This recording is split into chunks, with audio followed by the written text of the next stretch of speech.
Artistic Vision, a podcast on theology and the arts, presented by Creo Arts. And speaking of Creo, this episode features a lot of different kinds of projects that Creo Arts has sponsored through their grant process. And so Creo exists as kind of collaborative network to bring artists together to do creative things, but also just to fellowship, to connect, to be refreshed. And so this episode, we were on location in beautiful Wilmore, Kentucky, where our annual retreat was. And it's not all of the projects; it's just a handful. Even all the ones that were there, we couldn't get, and there's more that weren't there, weren't able to be in person, but it'll give you a good kind of smattering picture of the kinds of projects that Creo Arts has helped come to fruition.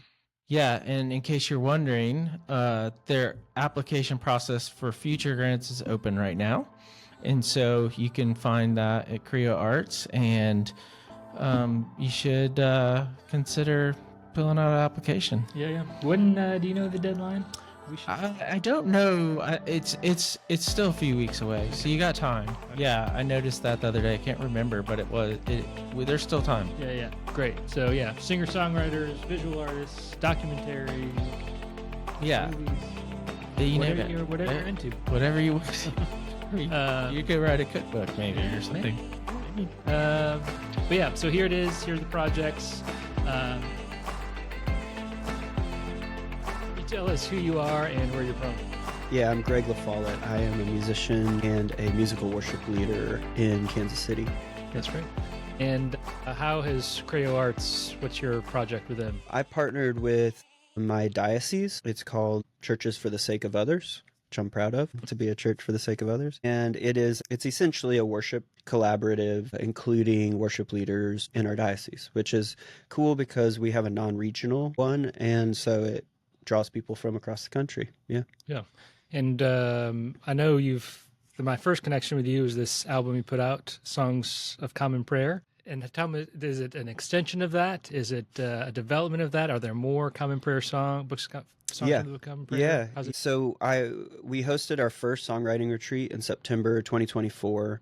And, coming from an Anglican tradition, there's just that stuff baked in. When I was drawn to Anglicanism, this symbolism and the richness of tradition, all of those things that draw people, things that would have previously been turnoffs, like long robes or incense or golden cross. It's like, how much did that cross cost?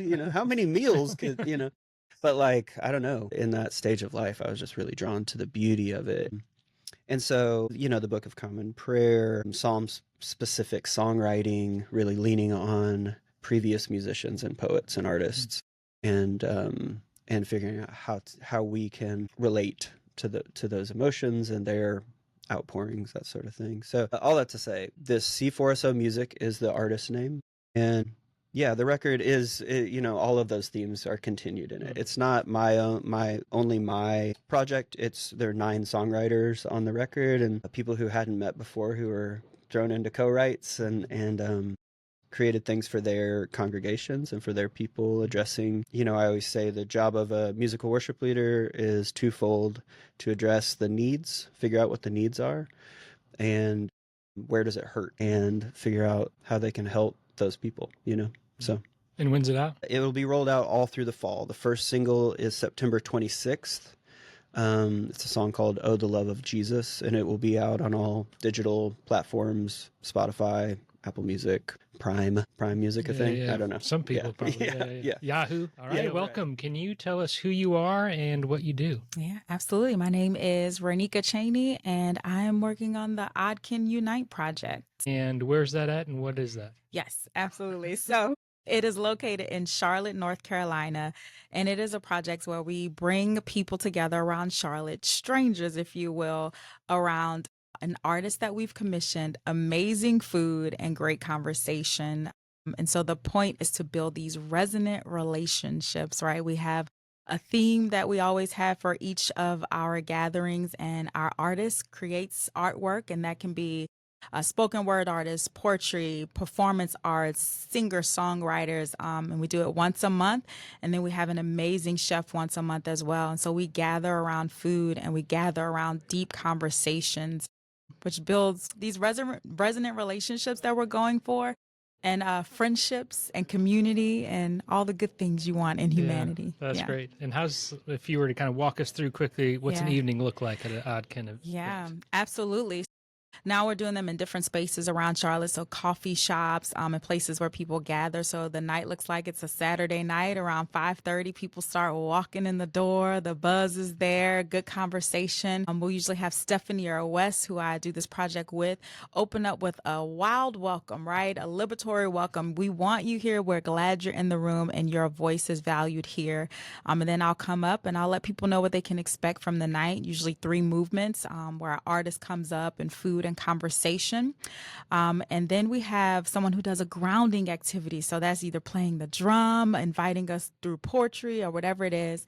Then we break for food. So people converse, food is important. So you need to get food in people's tummies. And then I'll come up and I'll say, all right, here's our artist for the night. So our artist that we just had is a poet. So he'll come up and he'll read his poem. And then I'll say, okay, everybody, you just heard this poem. His name was Isaac. So Isaac's poetry, take the next 10 seconds and just respond to the first things that come to mind after you've heard his work.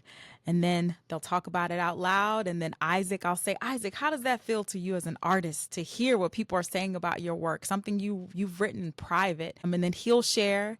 And then the second part of that is we actually put the words in front of people. So if it's a songwriter, a singer, a poet, and we say, okay, you've just heard him say it the first time. Now let's let him say it again, but now you have the words in front of it. And so I invite people to write, to put an asterisk, a circle, underline of anything that comes up for you, any emotions that come up for you now that you see the words in front of you as he reads it again. And then people talk about it at their tables. They go in a deep discussion. We also curate questions for people, but usually they just talk anyway, whatever comes to their mind.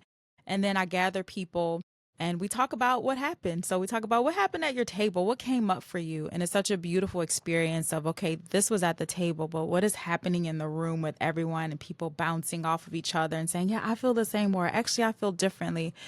And it's beautiful because we have these different backgrounds, different ages, ethnicities coming together in one room just to create what I think is a beautiful song. And we break for dessert and then we come back again and we have little name cards at the table, and inside of their name cards, we say, what is something you can take away from the night? So people write a word or a phrase. Then we pick up those name cards. We hand them out to other people who's not the original writer. And then we read them out loud in a room, one person, one by one. And we just end our night with gratitude. And we let people know when the next Odd Can Unite event is. And usually we get people who return and we get a wait list and it's full pretty quickly before the next one. So that's Beautiful. a usual night. All right, welcome, guys, returning guests. Guest. Yeah, tell us your names, where you're from. Yeah, I'm Josh David Jordan, and this is. Oh, you forgot my name. No, Jessica Jordan. I just wanted you to be able to speak in the mic. Yeah. We did have Josh David on. We didn't have Jessica. This is true. Yeah, and we're the creators. I'm the writer director of El Tanto Per Cristo. The new film is not yet released. It'll be out October 6th, world premiere, and Jessica's the producer. And a lot of other titles that you can look at on IMDb Pro. Yes, Check that's it out. great. That's great. Yeah. So tell us a little bit about. We're here with Creo, and they've helped you guys. And so, what is this film, and what's it about, and what's your hopes? So the film is about a brotherhood of monks, and they are inching their way towards sainthood and struggling with their own condition. It does take place around a central character, but it's also told in vignettes. So, while I'm obviously a woman and not a monk or a man, it is a struggle between holiness and humanity. And even though we made the film, I cry every time because it is just a human story. And so we created this, it's all filmed in Texas, and we have, How do we meet Creo? Oh my gosh, I forgot that part. Because they were very instrumental in helping us orchestrate, or at least have the funding to orchestrate, our theatrical roadshow. And so we met them through one of our executive producers, More Productions. Mark Rogers and More Productions made the introduction with Creo. And when there was the grant opportunity, and we had finished the project, but every step of the way has been such a miracle. And we're like, all right, we have this locked picture. Now, how do we bring it to theaters? And the traditional model just doesn't really work with this independent, niche focused film. And while it's a film of faith, it's sacred cinema done in a different way than most people think of when they think of Christian media. And so we needed to do it differently. And so we kind of took the Cassavetes model and we decided to do a theatrical roadshow. And part of the funding was what we matched with some of our other efforts to be able to make that possible. And so we met through executive producers Mark Rogers, and then was able to, get this in the works, and that starts October 6th. Can you tell us kind of the timeline and places, and if people want to get involved, if they can? Yeah, that is Jessica. She's probably texting or as we speak to her jacket about what we're doing. This thing launches October 6th at the Historical Texas Theater in Dallas. It's so historical. It's where they caught Lee Harvey Oswald after he assassinated JFK. Allegedly. Allegedly. We don't really know if he was alone on that, but we're starting there, and it's like, it's my hometown, but it's also something that the Criterion Channel talks about and embraces. So for me, it's so great to have a film like El Tanto per Cristo playing in independent theaters in Los Angeles and Chicago and all over the world. We're going to Romania, but Jess can give you the timeline because that's not our travel plans. That's how I did it. It's not. Josh is a storyteller. Some fish tales, I don't know. Okay, so if people want to get involved, they can go to our website, eltantoporcristo.com. If that doesn't translate very well, they can go to holyfoolfilms.com. It'll take you to the same place. But we have a tour page. It's just tour. You'll see it on the website to look at where our show times are. And there's also, if people want to host, there's a hosting page. Awesome. So they'll fill out a form, and we kind of pre-screen, because we have city hosts across the country, people that, through the pre-screening, we see if it would be a good match, and then we have an interview, and then we set up. So we literally have street teams, not only domestically, but now across the world, of people that want to bring it. We do the heavy lifting as a studio. We rent the theater, we supply all the assets, digital, physical, but they're an extension of our team. Sure. They know their town, they know their city, they know their parishes, they know their small businesses, they put up posters. We provide them with, we have a street team gear, and then they throw it on after liturgy or their service, and have a ticketing page, and go to their coffee hour. That's what we have in our parish, or just after service, and get people to get their tickets in advance, because we bring a whole show. So we come with the show. There's a pre-show, there's VIP meet and greet, there's Q&A after if our cast is in the town. There's really cool merch. We have a double vinyl record that was just pressed before we left. We haven't had a chance to listen to it, but it's a double vinyl of the soundtrack and the score. And so this is a film. Yeah. And I think what's really exciting about it for us in our tradition is that it is the first narrative feature film within the Orthodox imagination in English. The last was Ostrov, the island, that happened in 2006, and that was in Russian. So, American Eastern Orthodoxy is growing quite a bit. And while this is not exclusive to this tradition, anyone who loves film, anyone who loves sacred cinema, faith, just good story, is going to love this film, I think. But for those that, even if they don't have they don't love film, I feel like the Eastern Orthodox, there's so little out there to represent. They'll see it one time, at least. But it's the first in English. And so we wanted to make this event to mark what's happening in the cinematic space. Yeah. That's great. Welcome. Cool. Can you tell us about who you are, where you're from, and what you're doing with Creo Arts? Yeah, my name is Jeffrey Bruick. I am a director of a new gallery and studios that we are starting at our church out in San Pedro, California. It's South LA area, right by the port. That's great. And what are you guys up to there at the church? Yeah, so we just opened a couple weeks ago, but the idea is to kind of build and cultivate a group of Christian artists come together of all mediums, of all ages, to come and meet once a month with us. And we'll talk about what we're doing, about the future of maybe installations or galleries that we're planning on doing, or even just what we're our art in our own life and in culture. And then also using that group of artists to come together, and we're hoping to like watch them grow in like a garden. And the name of our gallery is called Kipos, which is Greek for garden. And so that's the whole idea, is to just kind of cultivate these Christian artists in our area. San Pedro has a very large, thriving arts community, but not the Christian arts community is very small. And so we're trying to pull artists out of our church, out of other churches in the area, kind of out of the woodwork to see what they want to do. Welcome, guys. Here we are at Creo Arts Retreat. Can you tell us who you are and where you're from? My name is Shane Ortiz, and this is my wife, Kelly Ortiz, and we are from Metro. And how are you connected with Creo? What do you guys do? I graduated from... Okay, do I need to come over here? So yeah, I graduated from Asbury last May. And about 2 weeks before I graduated, I asked the career office, hey, I have this degree. How can I use it in ministry? My husband and I have been producing media for corporate cinema, brand films, advertising agencies for 25 years. And now I have a seminary degree, and I want to use this towards what I believe in, what I live for, the gospel. And so I asked them, is there anyone you know that I could connect with? And immediately they were like, Winfield Bevins, you need to call him. So I emailed Winfield, and he emailed back, and it was very interesting because we had no idea, but our pastor, that has been our pastor now for 25 years, was a very, very close friend of Winfield, and so was our worship pastor at Trinity Anglican Atlanta. So we already had this connection, and Winfield and I and Shane just became very close friends. And then Shane, you learned about what Creo Arts, and he made a brand film.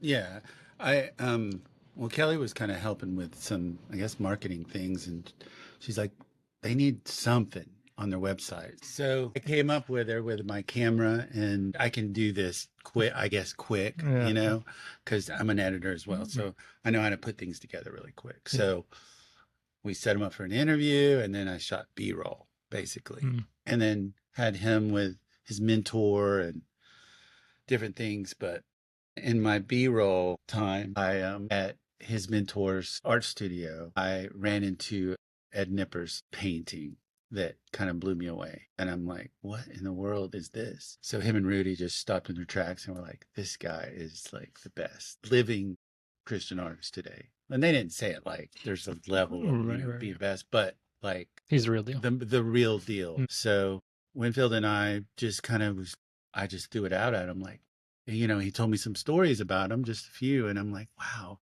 is there any like documentaries about this guy or anything? Because I want to learn, because he's so good. Like, he's so good. And what happened was there was nothing. And there was even controversy from the church against him. And I'm like, what? I mean, it just blew my mind. And I just couldn't stop thinking about it.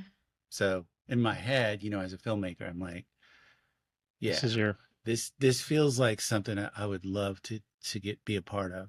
yeah. So what are your hopes? We're talking pre-production. Things take a while. Yeah, so in the last few months, Shane and I have been in pre-production for Violent Grace, which is a documentary on experiencing the art of Edward Nippers. And pre-production with documentaries is it's very tender and delicate because you're dealing with someone's story. And so Shane and I have had the honor and just the thrill of being able to get to know Ed through hours of Zoom conversations and phone conversations, doing a lot of research on art and theology in general, going to conferences at Gordon Carnwell and Duke University, interviewing his close friends, but also interviewing other professors and people that understand this type of art and theology.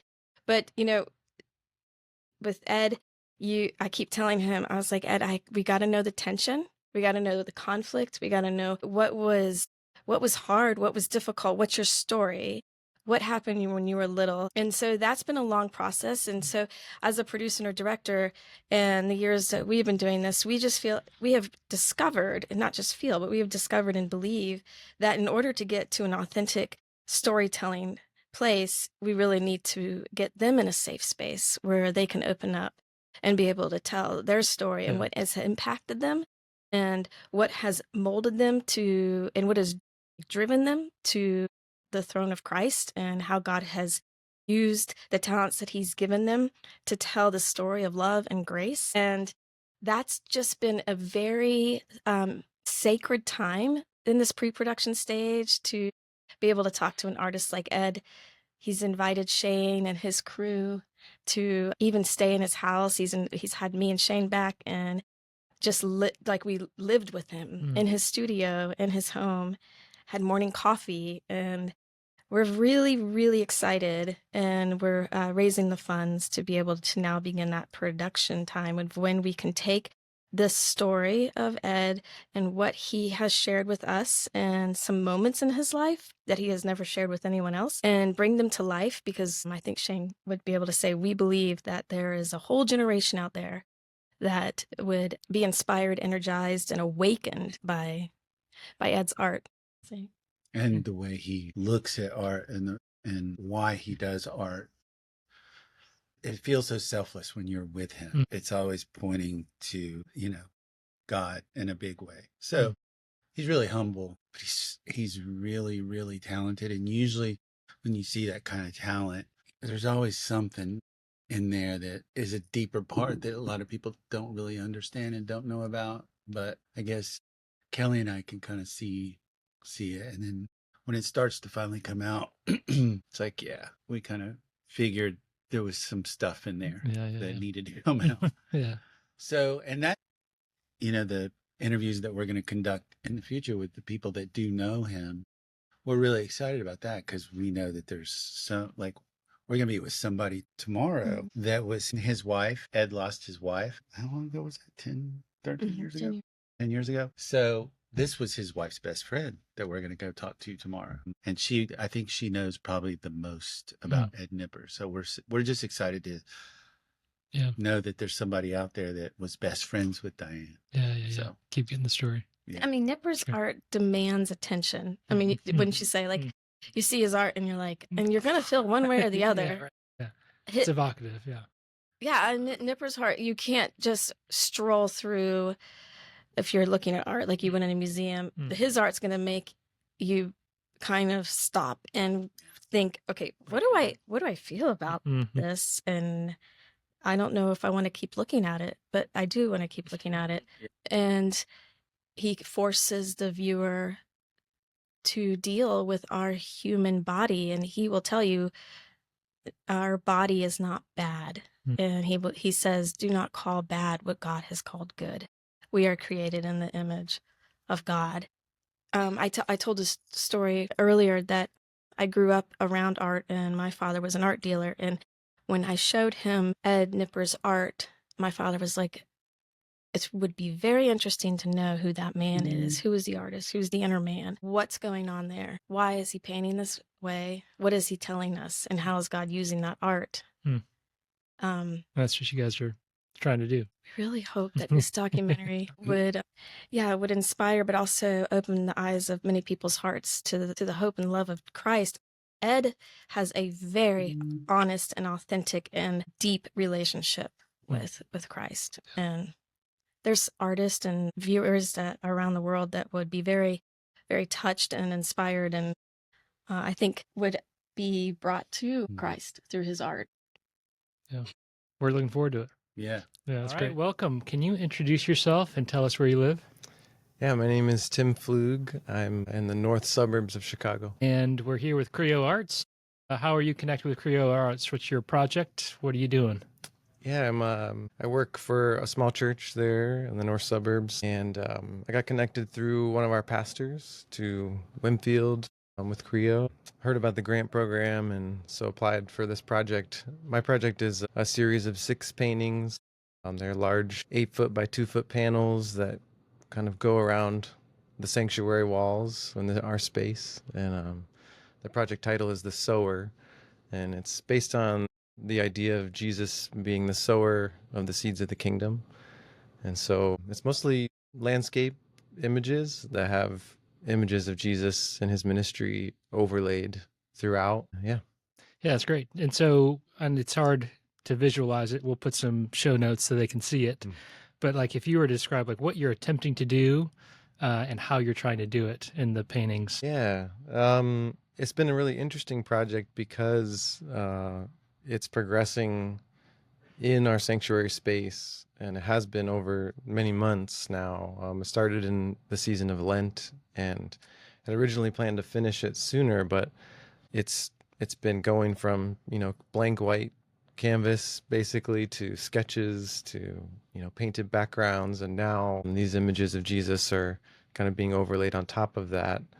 So that's kind of what's happening, I guess. What I'm trying to do is to create this landscape space for imagination and relate it to the question of kind of how do these landscapes help us imagine our lives as a space where Jesus shows up, and what is he planting there? What is he tending there in those spaces? Yeah, that's great.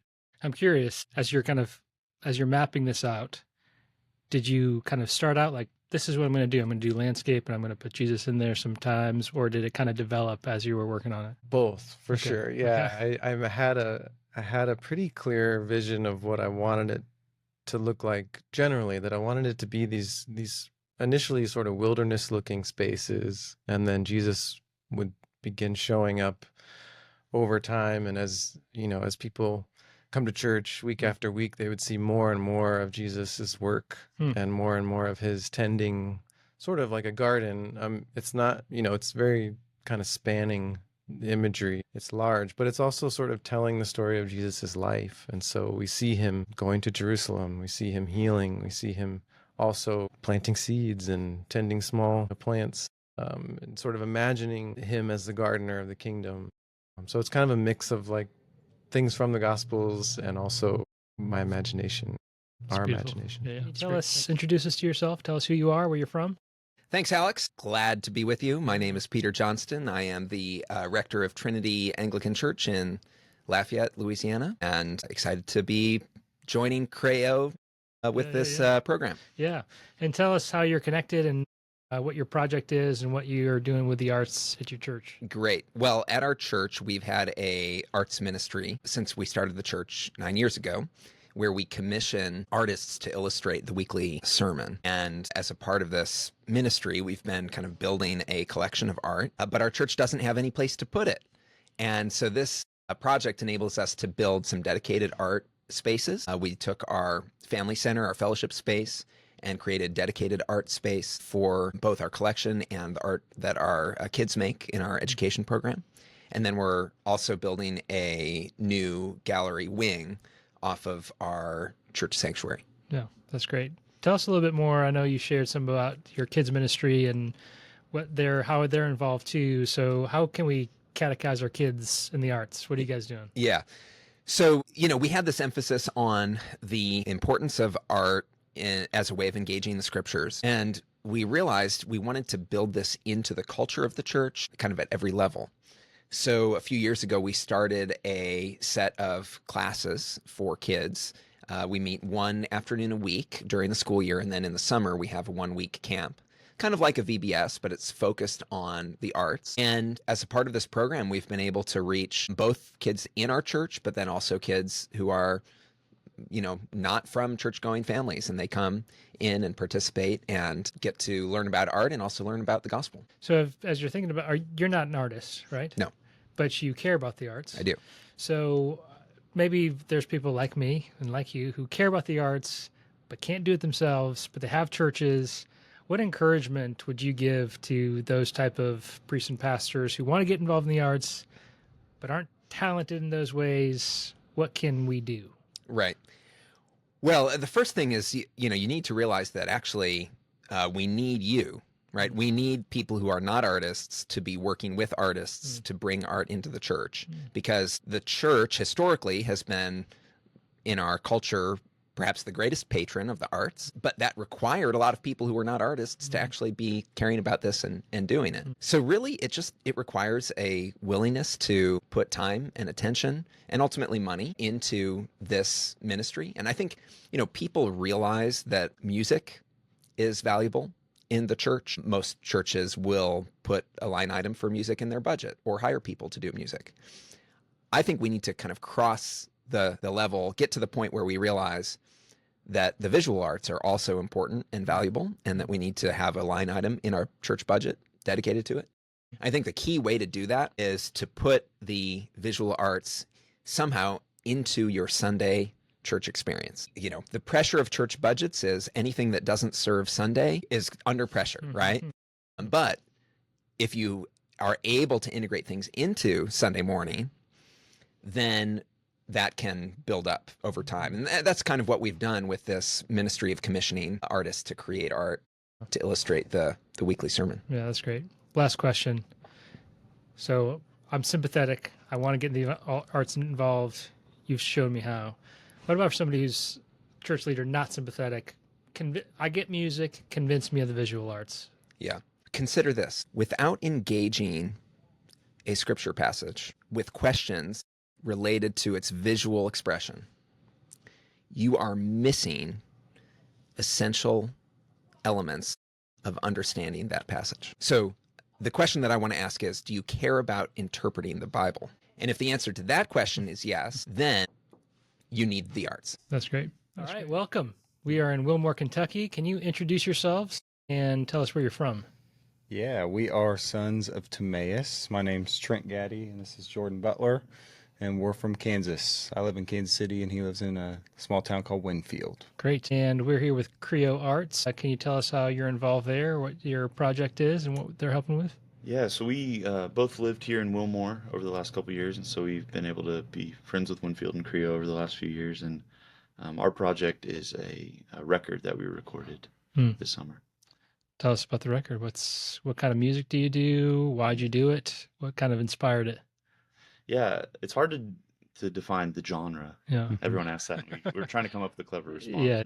Really, I think a lot of our experience, we're both pastors' kids who grew up seeing kind of a lot of the underbelly of the church and seeing our dads hurt and be hurt, and maybe have seen the church's inability to be honest with certain things cause people, friends, and family to leave. And so a lot of the songs in this record are attempting to wrestle honestly about things in the world and life while still holding on to the hope of Jesus. Sons of Timaeus. Where's that come from? It comes from the story of blind Bartimaeus. Why does that resonate with you? Yeah, I think it's in Bartimaeus, when Jesus asks him, "What do you want me to do for you?" He says, "I want to see again." And that kind of that call to a renewal of imagination of how God's at work, and to have eyes to see kingdom. That's great. All right, welcome. Can you tell us who you are and where you're from? Sure. I'm Kurt Caddy. I'm from Southwest Missouri near Springfield, and I'm here at the Creo Arts Artist Retreat. Yeah. And what connects you to Creo? What's your project that they're helping with? I met Winfield about 2 years ago, started a conversation. Make a long story short, he asked me to do a proposal for an art project from a grant that he was getting. And I said, "What do you want me to do?" And he's like, "Well, do the thing you always wanted to do that you just never could quite justify spending the money to do." So I knew instantly what I wanted to do, and that was to create a visual liturgy. So I have done 7 paintings that go from Ash Wednesday, Good Friday, Holy Saturday. Then there's a Trinity, large Trinity piece, and then it picks up again with Easter, Ascension, Pentecost. So it's 7 large paintings that each have a Gothic arch framework to them. So it's kind of a not quite monumental size, but it takes up 24 feet and is about 7 feet tall. So it's a pretty large piece. Yeah. That's great. And you're holding a bowl. Tell us about this. You just led a workshop. This is a kintsugi bowl. I'm also a trained kintsugi artist and workshop leader, trained by Academy Kintsugi, Makoto Fujimura's group. And so I go around and wherever I can, just is sort of an ambassador for Christ, but I use this bowl to kind of tell the gospel story. It's just a beautiful picture. So we take a perfectly good bowl that's been marked with a maker's mark, indelibly stamped in the image of the person that made it. And we take a perfectly good bowl and we break it. And then we sift through the pieces, and then I show them how to bring that bowl back to newness. And instead of hiding all the little flaws and the cracks, we actually highlight it. And so this bowl is said to be more beautiful in its present state, having been mended, than if it had never been broken before. And I just don't really know of a better art form that shows a picture of the gospel than that. And so I just travel all over the country doing them, and it's a blast. That's great.